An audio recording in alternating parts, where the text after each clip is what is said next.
Naglabas ng sama ng loob si Ping Medina sa ginawang pag-ihi sa kanya ni Baron Geisler sa shooting ng isang independent film. Usap-usapan ito ngayon sa social media matapos i-post ni Medina ang detalye ng nangyari. Git naman ni Geisler, misunderstanding lamang daw ang lahat. May report si Nelson Canlas. It's more than unprofessional. There's something wrong with his thinking, with how his brain works. It's not right anymore. Hindi raw makatao ang ginawa ng aktor na si Baron Geisler sa co-actor na si Ping Medina sa isang eksenang kinukunan nila para sa kanilang indie film. Kinukunan ang eksena sa loob ng isang container van kung saan tinotorture si Ping. Luluhod lang daw si Baron at tatanggalin ang tape na tumatakip sa bibig ni Ping. Pero hindi raw ito sinunod ni Baron. Tumayo raw ito sa harap ng aktor, ibinaba ang zipper at inihian ng katawan at mukha ni Ping. Hindi ko siya mapipigilan kasi naka-packing tape yung kamay ko, yung paa ko. Tapos pati yung bibig ko, nakaikot yung packing tape dito. So kahit sumigaw ako, wala talagang may intindihan. Ang kanilang direktor, ang journalist na si Arlene de la Cruz, nasa labas daw noon ng container van dahil na rin sa kakulangan ng espasyo. Ang tanging naririnig niya lang daw ay ang mga tunog.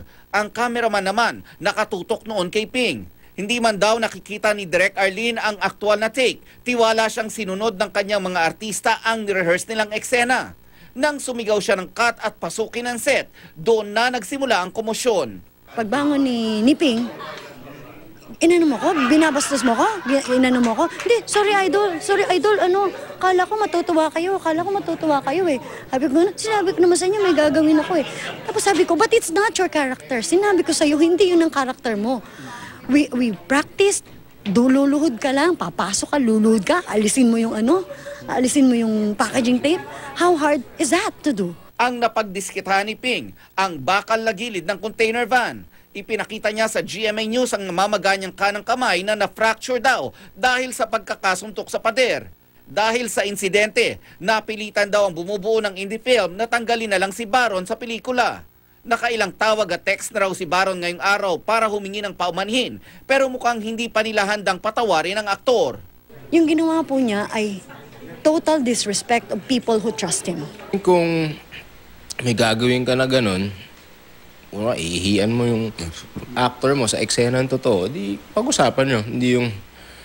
Hindi ko talagang gusto nyo ng art na todo. Humanap ka ng papayag na ihihian mo. Tumangging magpa-interview si Baron, pero sa kanyang mensahe sa social media kay Direk Arlene, sinabi niyang isang malaking misunderstanding ang lahat. 3 beses raw siyang nag-abiso sa direktor na may gagawin siya sa eksena. Aminado siyang hindi niya idinetalye kung ano ang gagawin, pero hindi naman daw siya pinigilan o tinanong man lang kung ano ito. Madalas din daw na hinihikayat sila mag-improvise sa mga eksena, kaya inakala niyang okay lang kung mang-sorpresa siya ng kapwa-aktor. Mariin namang itinanggi ni Direk Arlene na gimmick lang ito para mapag-usapan ang kanilang pelikula. Wala pa raw silang playdate nito at pinag-uusapan pa nila kung isasama nila ang kontrobersyal na eksena sa final edit nito sa gitna ng tanong kay Direk Arlene ng batikang direktor na si Loris Guillén. Nelson Canlas, GMA News.